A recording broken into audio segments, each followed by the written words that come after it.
All right, well, next week marks the start of construction on what will be Detroit's tallest building on the old Hudson site along Woodward. It's an ambitious project from Dan Gilbert's Bedrock Real Estate, a change in the skyline, and significant investment in Detroit's future.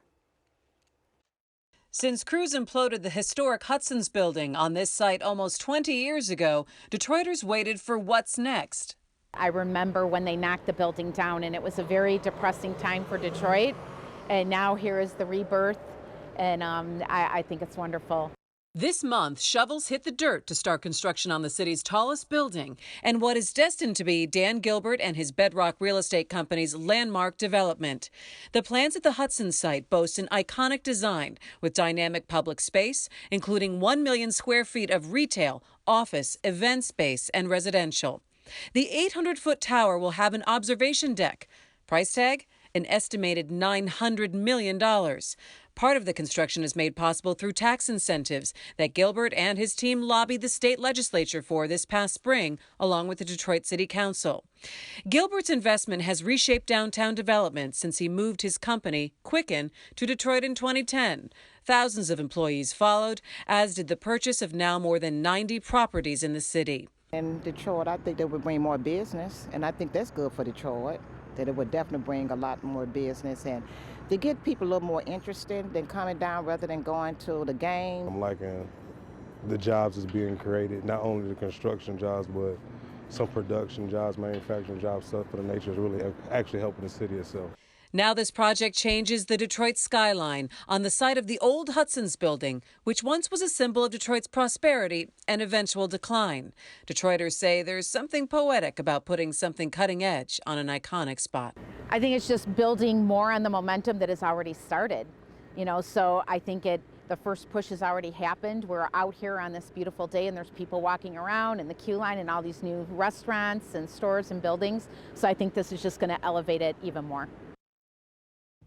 Interesting. So changing the skyline. Nolan, what do you think this building is going to do for, I guess, maybe Detroit's reputation, and how will people feel about seeing this building? Well, to me, it sort of, for so long, we were altering the skyline by diminishing it. You look at the skyline and it had more and more gaps in it. And now we're starting to fill those gaps. This will be a huge statement, I think, that Detroit is back, that it's first class, that it's not doing things small, that it's doing things very, very big. You look at those renderings, though, Stephen, and it's hard to kind of grasp or get an idea of what that is actually going to look like in the skyline of Detroit.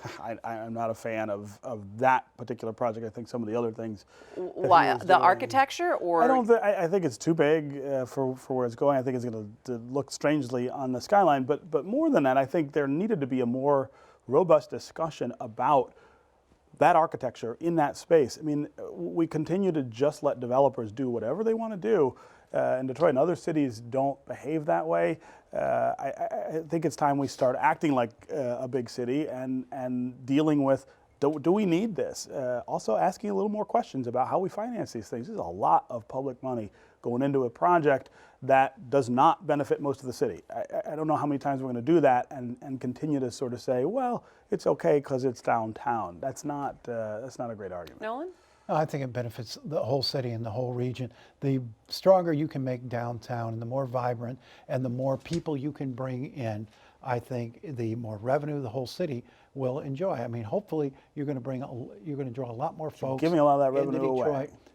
It's revenue you don't have now. So it's generating revenue, and if you bring these folks in, and if you can convince them to live in Detroit and to play and eat and dine in Detroit, that's good for the whole city. I would argue that what we've seen happen downtown over the last 10 years, is why we're today seeing good things happening in neighborhoods and people starting to pay attention. A lot of neighborhoods not benefiting from that. But a lot are.